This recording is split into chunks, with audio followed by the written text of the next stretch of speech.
ॐ सदाशिव समारम्भां शङ्कराचार्यमध्यमाम्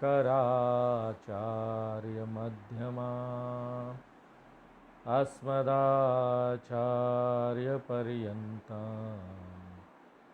वन्दे गुरुपरम्पराम्।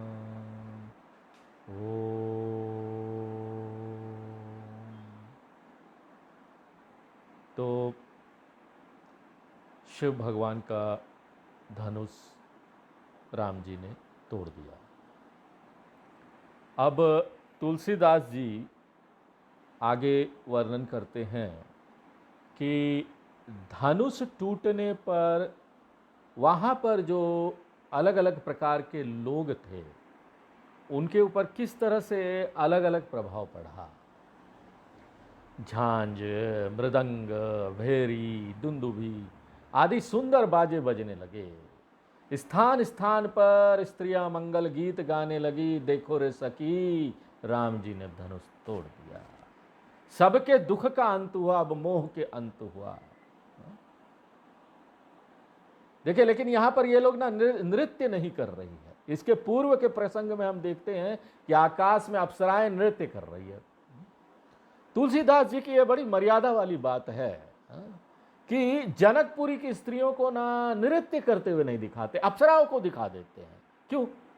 हम इस बात को स्वीकार कर लेंगे कि अप्सरा नृत्य कर रही थी, लेकिन जनकपुरी की स्त्रियां, मर्यादा रखो, वो नृत्य नहीं कर रही थी। हम यहां देखते हैं कि रावण के दरबार में भी नृत्य और गान होता है।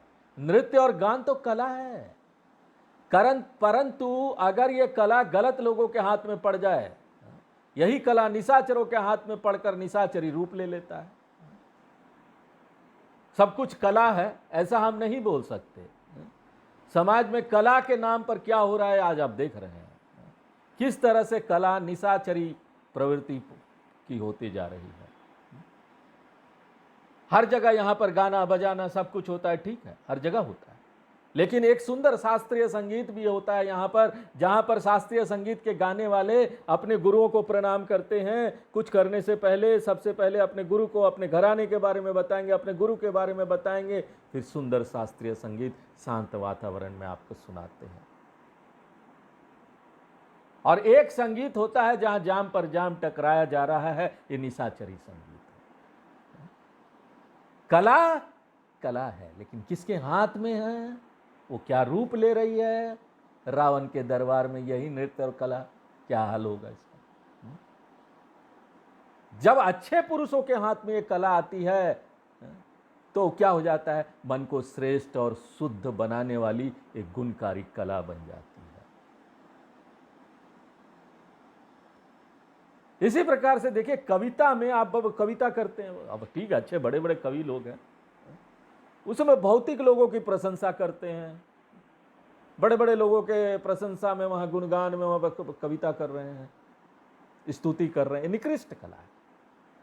परंतु वही काव्य कला जब भगवान की महिमा के गाने में प्रयोग होती है, जिसे सुनकर मन में सात्विक भाव आता है। भजन सुनते हैं आप यहां पर, शास्त्रीय संगीत गाने वाले आपको सुंदर सुंदर भजन, भगवान का नाम हृदय में आ जाता है, एकदम मन ना एक अलग स्तर पर चला जाता है ऐसे सुंदर संगीत सुनकर।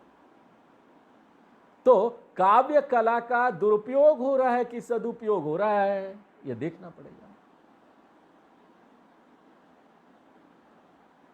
रानियां जो ना सखी सहित निराश होकर अत्यंत दुखी थी, धनुष टूटने पर ऐसे प्रसन्न हो गई। वाह, किस तरह से प्रसन्न हो गई। सूखे हुए धान पर पानी पड़ जाए और वो लहलहा उठे, ऐसी प्रसन्न हो गई रानी। मन में कितनी शंका थी, कितना दुख उनका चला गया। देखो, जनक लहे वो सुखु सोच बिहाई। जनक जी को मन में बड़ा क्षोभ हो रहा था, अच्छा नहीं लग रहा था कि हमने ये कैसी प्रतिज्ञा कर ली है, प्रतिज्ञा है, छोड़ भी नहीं सकते। यहाँ धनुष तो कोई तोड़ नहीं पा रहा है, इसलिए अब लगता नहीं है कि मेरी बेटी, मेरी सीता जी का विवाह होगा। यह सोच ऐसे ही था जैसे कि तैरने वाला व्यक्ति ना तैरते तैरते थक जाए, और तो सोचने लगा, अरे कहाँ तैरना शुरू किया हमने, क्यों बेकार तैरने लगे, अभी थक गए, डूब गए तो क्या होगा। हाँ? पहुंचना भी लगता है मुश्किल, अगर कहीं डूब गया तो मैं क्या करूंगा। लेकिन अब धनुष टूट गया, ऐसी शांति मिल गई जैसे थका हुआ तैराक तैरते तैरते किनारे पर आ गया। चलो अच्छा हुआ मैंने तैरना सीख लिया, इतना तैर लिया मैंने। इससे पता लगता है कि जनक जी को ना बहुत वेदना हो रही थी। एक व्यक्ति, मरने वाला जो व्यक्ति है ना, उसको जैसी वेदना होती है ना, उतनी हो रही थी। और देखो, एक झटके से अगर वो चला जाए तो राम जी ने धनुष तोड़कर यही किया। यहां पर लोग है ना, वो सिखाते हैं, देखो हमको भगवान के अवतार वो आते सिखाते हैं, हमको भी ऐसे कार्य करना चाहिए जिससे कितने लोगों का दुख एक बार में हमारे कार्य से चला जाएगा। हम इतना सूक्ष्म तरीके से अपने कार्य को देखें, हमारे कार्य के करने से कितने लोगों का दुख खत्म हो जा रहा है।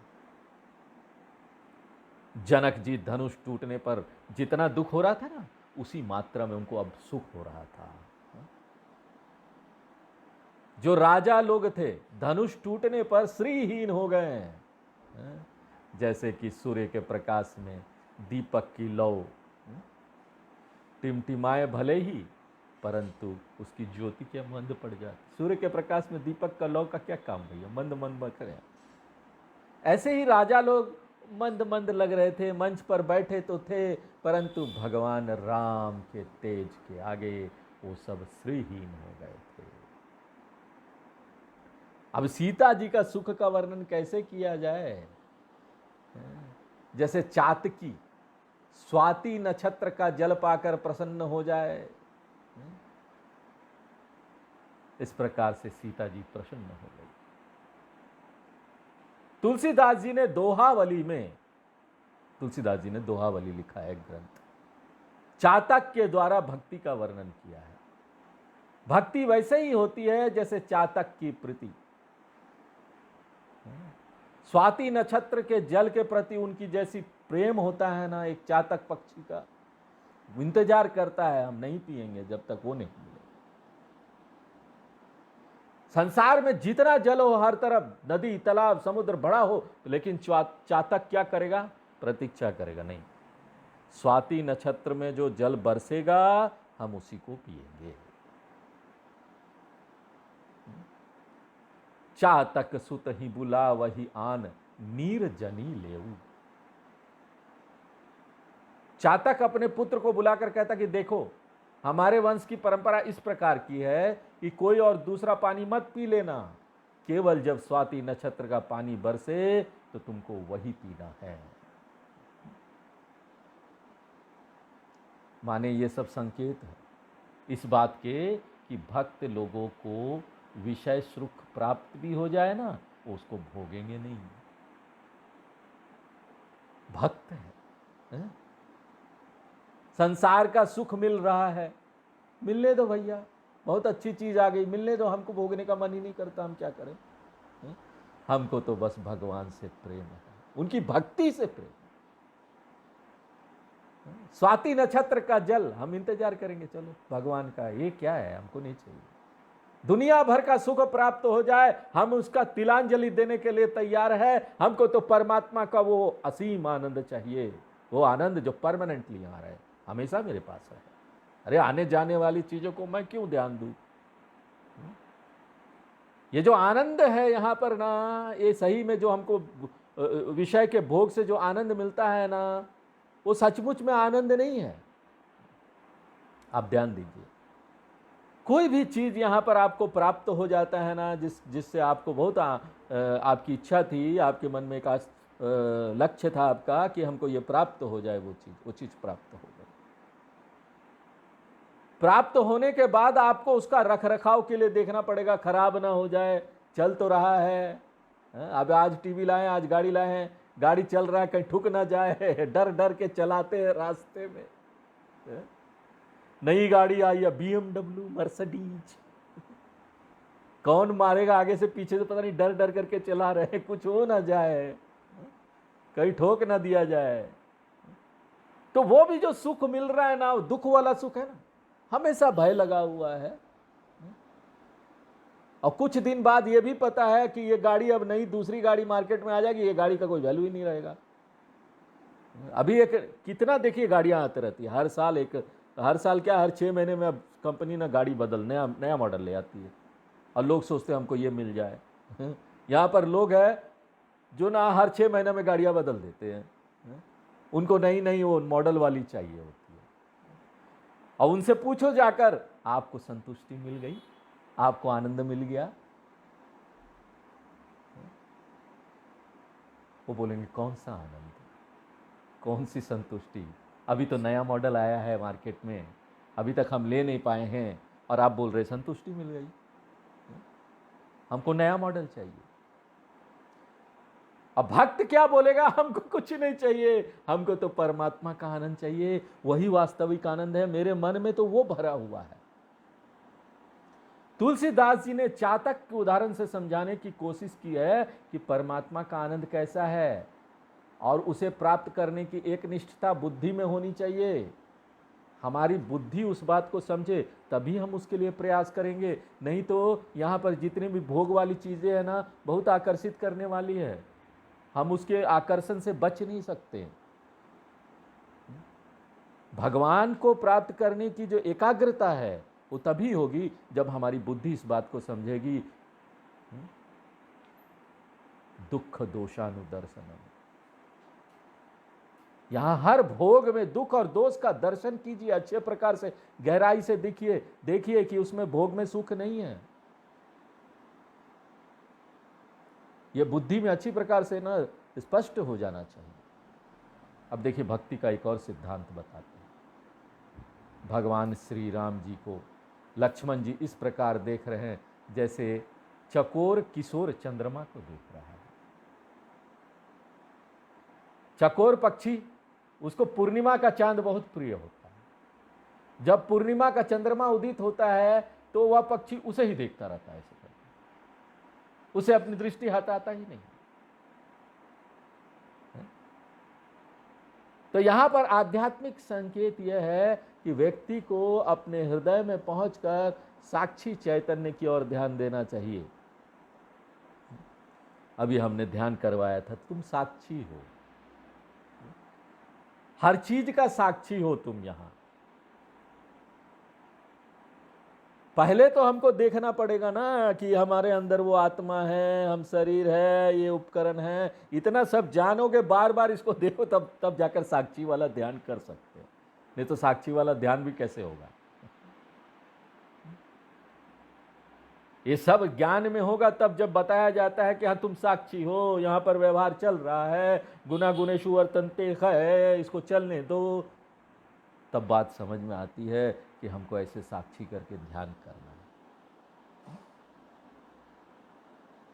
और जब हम ध्यान में इस प्रकार से देखते हैं ना इस साक्षी चैतन्य को, तो हमको लगता है आज तक हमारे पास इतनी अद्भुत वस्तु थी, हमने ध्यान ही नहीं दिया। हम तो सोच रहे थे हम बड़ी तुच्छ हैं, हम बड़े छोटे हैं। जब तक आध्यात्म में नहीं आते ना, आदमी ऐसे ही परेशान होते रहता है, भागता रहता है इधर उधर, कुछ ना कुछ करता रहता है, मोहित होता रहता है। उसको पता ही नहीं कि वो कितना बड़ा है। परेशान हुआ तितर बितर दुनिया में इधर उधर भागता है, हर चीज को लेकर परेशान होता है। लेकिन जब आध्यात्म में आता है और वो जानता है, उसको शास्त्र बताते, देखो गुरु बताते तुम कितने बड़े हो, क्यों इस तरह से छोटे छोटे होकर ना इधर उधर दौड़ते फिर रहे हो, साक्षी बन जाओ ना। देखो ना, ये तुम इतनी अद्भुत वस्तु हो। और साक्षी की महिमा है कि वो आपके मोह का आवरण यहां तोड़कर आपको आत्मस्वरूप में स्थित करा देगा। क्योंकि साक्षी की तरफ जो भी देखेगा ना, उसका चित्त फिर वहां से नहीं हटेगा, क्योंकि आनंद वहीं पर है।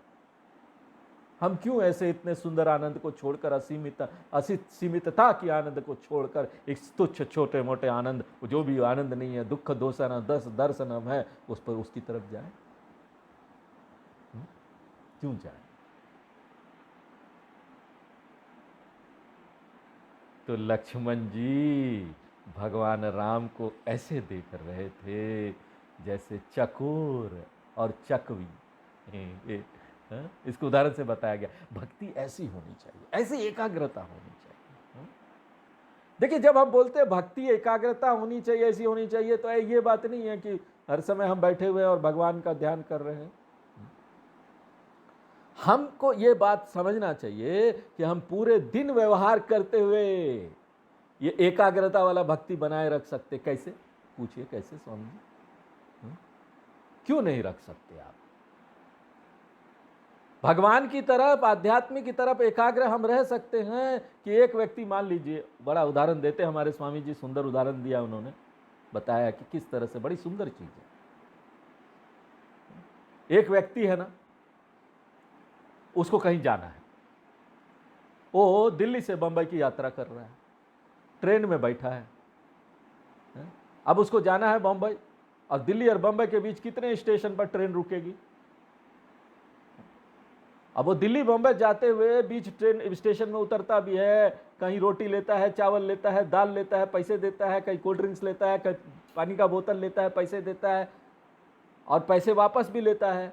और इस बीच ये सब करते हुए वो ये भुलाता नहीं कि उसको बंबई जाना है। यानी बंबई जाने की बात जो है ना, उसके मन में चलते रहती है हमेशा, सब काम करते हुए भी चलते रहती है। इसी तरीके से यहां पर कुछ भी करो ना, भगवान की तरफ एकाग्रता बनाया जा सकता है। हर चीज को करते हुए, खाना बना रहे हो, भगवान को अर्पण कर दो। सोचो मैं भगवान के लिए, कितना अच्छा काम होगा, तुम सोचो, आप सोचिए। खाना बना रहे हैं, मैं अपने कृष्ण कन्हैया के लिए बना रही हूँ। वाह वाह, अच्छे से बनना चाहिए, एक एक चीज उसमें अच्छा से डलना चाहिए, खराब नहीं होना चाहिए। घर का काम हो, बाहर का काम हो, ऑफिस में काम कर रहे हैं, क्यों सोचना क्या मिलेगा? किसी और का काम कर रहे, क्यों सोचना क्या मिलेगा? हम तो अपने भगवान के लिए काम कर रहे, उसकी भक्ति के लिए काम कर रहे। करो इतनी सुंदर तरीके से, अपना 100% दे के, पूरा ध्यान एकाग्र करके उस काम को करो, मजा आ जाए। ऐसा करो कि उस काम में मजा मिल जाए तुमको। मजा ले रहे हूं मैं, क्या मिलेगा मुझे नहीं पता, क्या मिलेगा। नहीं, वो तुम उसका काम कर दे रहे हो तो उसको मिलेगा, तुमको कुछ नहीं मिलेगा। अरे भैया, हमको बहुत कुछ मिलेगा। हम अपने ये भगवान के लिए कर रहे हैं उसको मिल जाए तो मिल जाए, इससे क्या फर्क पड़ता कितने लोगों को क्या मिल रहा है? हम भगवान के लिए काम करें, उसको बहुत सुंदर तरीके से करेंगे। हर काम को भगवान को अर्पण कर दो, हर काम को कर दो भगवान को अर्पण। चलते हुए भी देखो कि हम उसकी प्रदक्षिणा कर रहे हैं, भगवान की, चल रहे, जा रहे हैं, खा रहे हैं, चलो भगवान हवन कर रहे हैं अपने पेट में। ओम वैश्वानरो स्वाहा, पेट में वैश्वानर भगवान है, मालूम है जो खाना पचाते हैं। खाना खाओगे ना, उसको भी बना दो, उसको भी पूजा बना दो। और जब पूजा बनाओगे ना तो ओवर ईटिंग नहीं होगा उसमें ना आपको ज्यादा नहीं खाएंगे, बोलेंगे बाबा भगवान वैश्वानर बैठा है, जबरदस्ती डालोगे क्या उसके मुंह में और ऊपर नहीं, थोड़ा खाओ, उस वैश्वानर भगवान को परेशानी ना हो अंदर पेट में। अच्छी चीजें खाओ, उल्टी सीधी चीजें नहीं खाएंगे। कितनी सुंदर बात है। हर समय, हर कार्य में हम भगवान को बनाए रख सकते हैं। कोई नया सामान लाया, अर्पण कर दो। अच्छा, नया लाया, अरे भगवान जी को नहीं दिखाएंगे तो कैसे हम अपने पास रखेंगे? नया कपड़ा खरीद के लाया आज मार्केट से, नया बर्तन खरीद के लाया, कोई भी चीज नहीं खरीद के लाई, खाना पीना करो, राशन उसन लेके, भगवान आपका है, दिखा तो दो उसको, आया है सामान, आपके लिए बनेगा प्रभु। वाह वाह वाह, हर समय ये भक्ति हम बनाए रख सकते हैं, पूरे कार्य में बनाए रख सकते हैं। तो भक्ति ऐसी होनी चाहिए जैसे लक्ष्मण जी की है, जैसे सीता जी की है, राम जी के प्रति। राम जी कुछ भी करते हैं, सबसे ज्यादा खुशी तो उनको होती है क्यों? हमें यहां पर बाकी लोग भी है ना, कोई कर रहा है काम, हमारे घर में लोग काम कर रहे हैं, उसमें भी हमको अच्छा देखना चाहिए। हमारा कोई साथ में कोई काम कर रहा है, वो ज़्यादा अच्छा कर रहा है, ठीक है, अच्छा कर रहा है, कर रहा है, हम उसमें भी अच्छा देखेंगे, खुश हो जाएंगे। खुश हो जाओ ना, आपके सामने अगल बगल के लोग आगे बढ़ रहे हैं, आप बड़ा खुश होइए, बहुत जोरदार बधाई दीजिए उसको, इतना अंदर से प्रसन्न हो जाइए। कैसी प्रसन्नता होती है लक्ष्मण जी को, वाह वाह, भगवान ने धनुष तोड़ दी। सीता जी भी प्रसन्न हो गए, लक्ष्मण जी भी प्रसन्न हो गए। तो इस प्रकार धनुष टूटने का लौकिक प्रभाव तो यह पड़ा कि व्यक्ति की चिंताएं, क्लेश आदि समाप्त हो गए। जनक जी की भी चिंताएं खत्म, उसका दुख खत्म,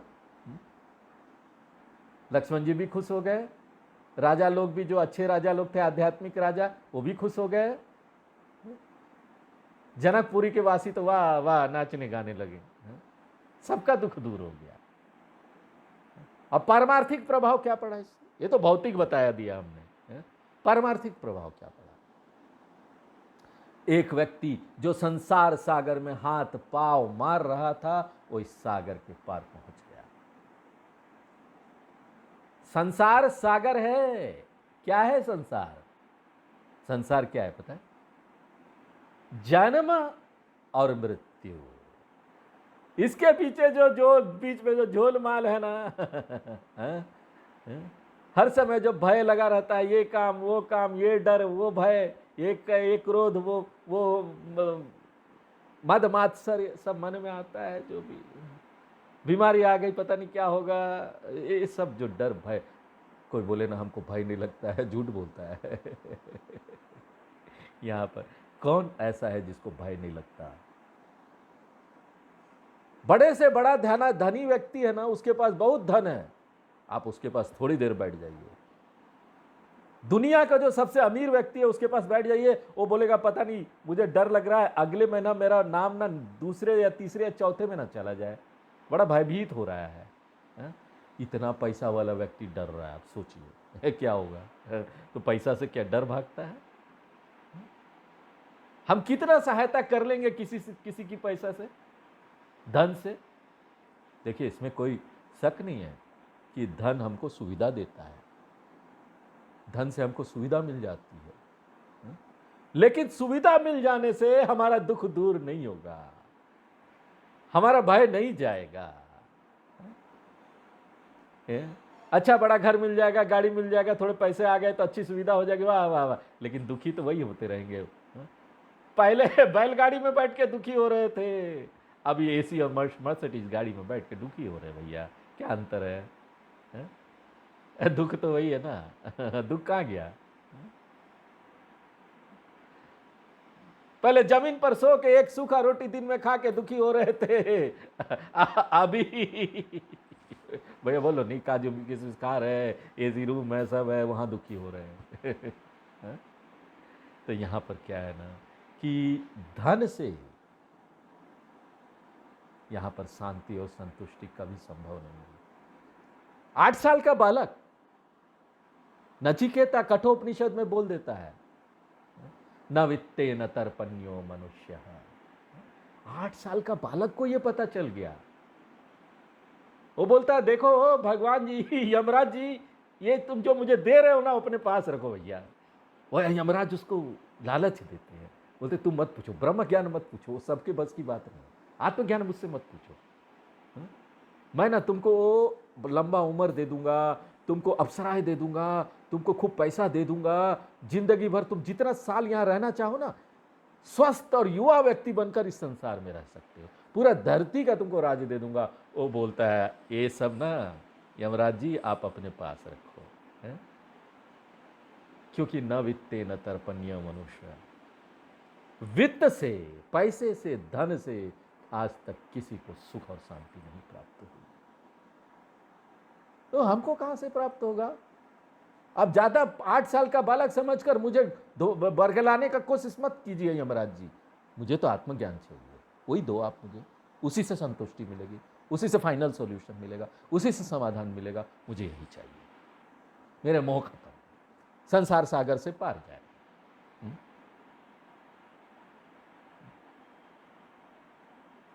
तो इस प्रकार भगवान की कृपा हो तो यहाँ पर नाव मिल जाती उनके नाम का, राम नाम का नाव चला है।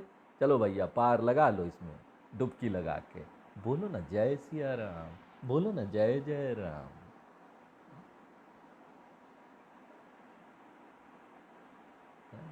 अब देखिए घटनाक्रम आगे बढ़ता है। जनक जी के पुरोहित और गुरु सतानंद जी ने जब सीता जी को आदेश दिया, जिसके अनुपालन में सीता जी भगवान राम की ओर चल दी, जब आदेश दिया तो राम की ओर चल। यहां देखिए, देखते हैं कि इसी प्रकार से भगवान राम भी विश्वामित्र जी की आज्ञा पाकर ही धनुष तोड़ने के लिए उठे हैं। बिना आज्ञा के यहां पर भगवान हमारे यहां पर आते हैं अवतार लेके, तो वो नहीं बोलते I am the Lord of the universe, मैं यहां पर सब कुछ हूं, मैं कुछ भी कर सकता हूं, मुझे किसी से पूछने की क्या जरूरत है।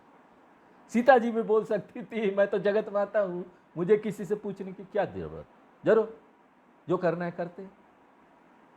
नहीं, ये नियम भगवान ने बनाई है कि हमको बड़ों की आज्ञा ले लेनी चाहिए। कोई चीज हम काम करने जा रहे हैं, उनको ज्यादा अनुभव है, शायद तो कोई ऐसी बात बता दे जो हमारा काम आए।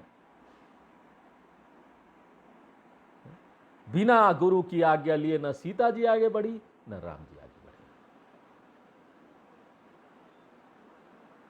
सीता जी के साथ जो सियानी सखियां हैं वो भगवान की महिमा का गुणगान करते हुए, गीत गाते हुए उनके साथ चलती है। उनके गीत के शब्दों में ही सीता जी को मार्गदर्शन मिल जाता है। कभी कभी ऐसा भी होता है, अगल बगल कहीं कोई चल रहा होता है, कोई प्रवचन सुनाई दे जाता है, कहीं से कान में डल जाता है, तो वहाँ मार्गदर्शन मिल जाता है। एक व्यक्ति, यहाँ पर लोग जल्दी गीता सुनने तो आते नहीं हैं, वो गीता सुनने के लिए बहुत पुण्य चाहिए, बहुत पृष्ठभूमि चाहिए, पहले से तैयारी चाहिए, आपकी साधना चाहिए। जब बैठना बड़ा मुश्किल होता है किसी भी प्रवचन में, रामचरितमानस में भी नहीं बैठ सकते लोग। तो ऐसा एक व्यक्ति था, उसको आध्यात्म से ज़्यादा कुछ लेना देना नहीं था। एक बार वो किसी के घर में गया और उसके घर में कुछ गीता का प्रवचन चल रहा था किसी का, और उसके ऑफिस में बड़ी डिस्टरबेंस चल रही थी, तनाव वगैरह चल रहा था, बहुत परेशान था। वो आया, किसी काम से बैठा, दूसरा व्यक्ति वो गीता का प्रवचन चला रहा था, उसको उसके दो चार लाइन जो है ना उसके कान में पड़े तो ऐसा लगा ना ठंडक मिल गई हो हृदय को। वो बोला ये क्या चीज है? गीता है। मार्गदर्शन मिल गया, मार्गदर्शन मिल गया कि हमको गीता के ज्ञान से ही यहां पर सब दुखों से छुटकारा मिल सकता है। जब एक दो लाइन मेरे तनाव को इतना कम करके मुझे इतना ठंडक दे सकता है तो पूरी सुनूंगा तो क्या होगा। उसने सुनना शुरू कर दिया, आगे मार्गदर्शन मिलता गया। सीता जी को भी वो गाना गा रही थी तो मार्गदर्शन मिल गया। गवनी बाल मराल गति सुषमा संग अंग अपार, जैसे कहना कोई छोटी हंसनी हो। इस सुंदर गति से सीता जी भगवान राम की ओर चली जा रही थी। सीता जी की शोभा अपार है। जय हो जगत माता, जय हो। क्या बात है।